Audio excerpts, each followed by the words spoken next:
salaadu waa tiirka labaad ee diinta islaamka ay ku dhisan tahay. masaajidaduna waa barkulanka muslimiinta ay ku gutaan waajibaadkooda salaada.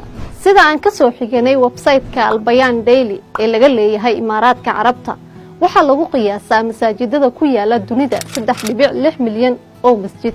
haddaba waa kuwan 10 masaajid ee ugu waaweyn dunida. 10 Jama Masjid waxa uu ku yaalaa caasimadda India ee Delhi. masjidkan ayaa leh taariikh fog.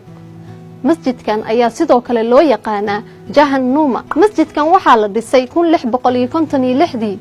masjidkan ayaa waxa uu awoodaa in halkii marba ay ku dukadaan 25,000 oo ruux. 9 Baytul Mukarram waxa uu ku yaalaa magaalada madaxda ee dalka Bangladesh ee Dhaka.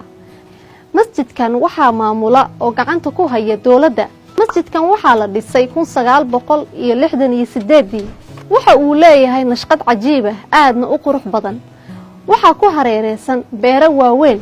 masjidkan waxaa halkii marba uu awoodaa in ay ku dukadaan 40,000 oo ruux. nambarka 8 Masjidka Sheikh Sayid waxa uu ku yaalaa Abu Dhabi. masjidkan waxaa dhismihiisa ay socotay 1996 ilaa 2007. masjidkan ayaa leh 81 qudbi ama minaarado.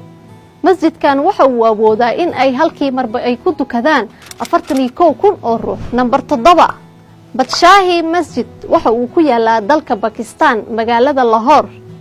masjidkan ayaa la dhisay 1673 ilaa haddana waxa uu u qurux badan yahay sidii uu ahaa xilligaasi si la mid ah. masjidkan ayaa waxaa ku hareereysan beero aad u qurux badan, waxaana masjidkan halkii mar uu qaadaa 56,000 oo ruux. lambarka 6 waxaa ku jira Faisal Masjid waxa uu ku yaalaa Pakistan, gaar ahaan magaalada Lahore.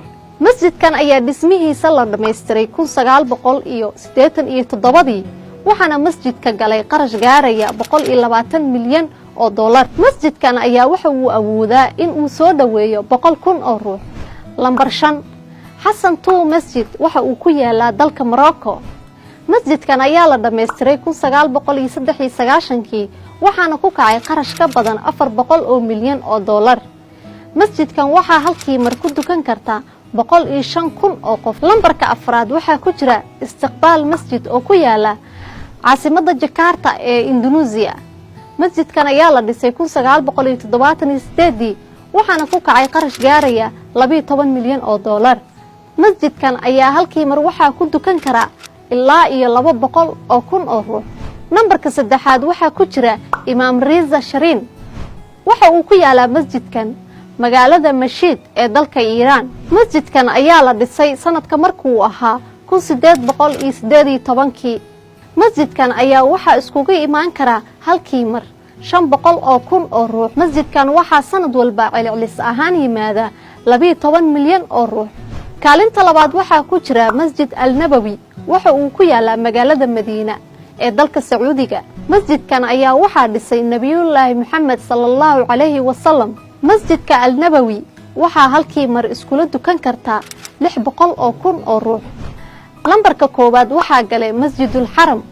Masjidul Haram waxa uu ku yaalaa Sacuudi Carabiya. masjidkan sidoo kale waxaa ku dhex yaala qiblada muslimiinta ee Kacbada uu dhisay Aadam calayhi salaam kadibna Ibraahim calayhi salaam.